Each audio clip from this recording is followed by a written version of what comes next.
Hi అండి. Welcome back to my channel. ఈరోజు నేను జున్ను పాలు లేకుండా జున్నుని ఏ విధంగా ప్రిపేర్ చేసుకోవాలో చూపిస్తున్నాను. ముందుగా జున్ను పౌడర్ని ఒక ప్యాకెట్ని తీసుకోవాలండి. ఇది రేషన్ స్టోర్లోనైనా సరే, లేదు ఆన్లైన్లో కూడా అవైలబుల్గా ఉంది. ముందుగా ఈ ప్యాకెట్ని తీసుకోవాలి. ప్యాకెట్ అనేది 100 గ్రామ్స్ ఉంటుందండి. ఈ 100 గ్రామ్స్ పౌడర్కి 1/2 లీటర్ వరకు పాలు పడతాయండి. 1/2 లీటర్ పాలతో ఈ పౌడర్తో కలిపి జున్ను చేసుకుంటే చాలా అంటే చాలా టేస్టీగా వస్తుంది.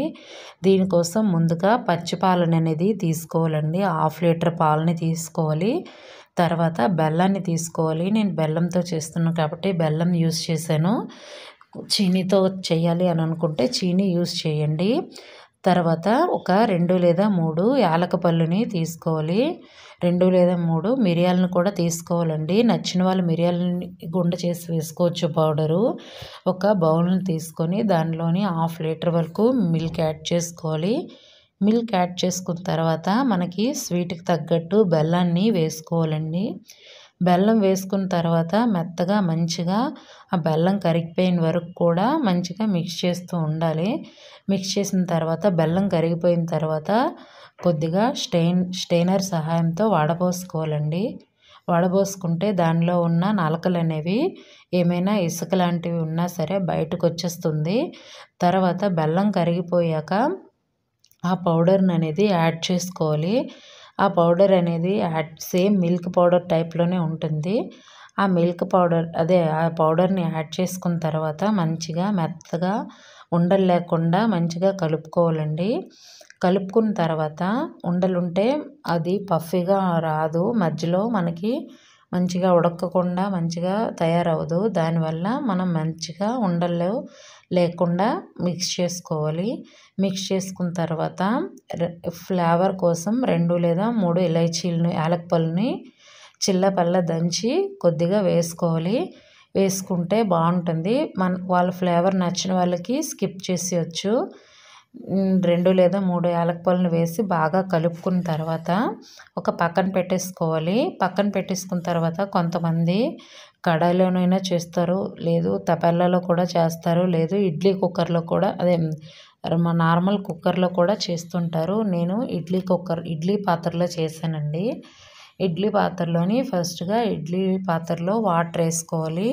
తర్వాత స్టాండు లేదా గిన్నెని పెట్టుకోవాలి. బౌల్ని పెట్టుకున్న తర్వాత దానిలో వాటర్ యాడ్ చేసుకోవాలి. యాడ్ చేసుకున్న తర్వాత తగినంత వాటర్ యాడ్ చేసుకోకపోతే మాత్రం అది జున్ను అనేది మంచిగా బాయిల్ అవ్వదండి. దానివల్ల జున్ను అనేది పఫీగా తయారవ్వదు.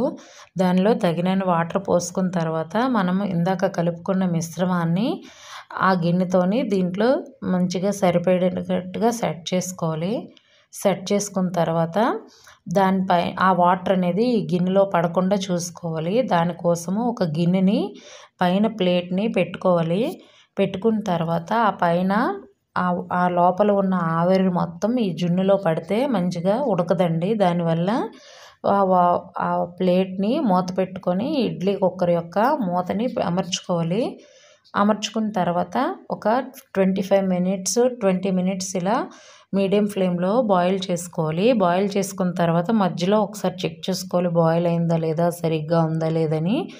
తర్వాత మంచిగా ఒక 20 మినిట్స్ అయిన తర్వాత మూత తీసి చూస్తే మంచిగా అది ఉడుకుతుందండి. తర్వాత అది బాగా మంచిగా బాయిల్ అయిందా లేదని ఒక నైఫ్ సహాయంతో మూతను తీసుకోవాలి. తీసుకున్న తర్వాత నైఫ్ని ఆ జున్నుకి కొద్దిగా ఇలా గుచ్చితే అది అంటకుండా ఒక నైఫ్ తీసుకొని సరిగ్గా బాయిల్ అయినట్టే దించేసి ఒక 10 మినిట్స్ లేదా 15 చూడండి. చల్లగా అయిన తర్వాత జున్ను అనేది తింటే చాలా అంటే చాలా టేస్టీగా ఉంటుంది. స్టవ్ ఆఫ్ చేసేయాలి. అది బాయిల్ అయిపోయిన తర్వాత స్టవ్ ఆఫ్ చేసి బౌల్లో సర్వ్ చేసుకొని తింటే సూపర్గా ఉంటుంది. నా వీడియో లైక్ చేయండి, సబ్స్క్రైబ్ చేయండి, లైక్ చేయండి. Bye bye.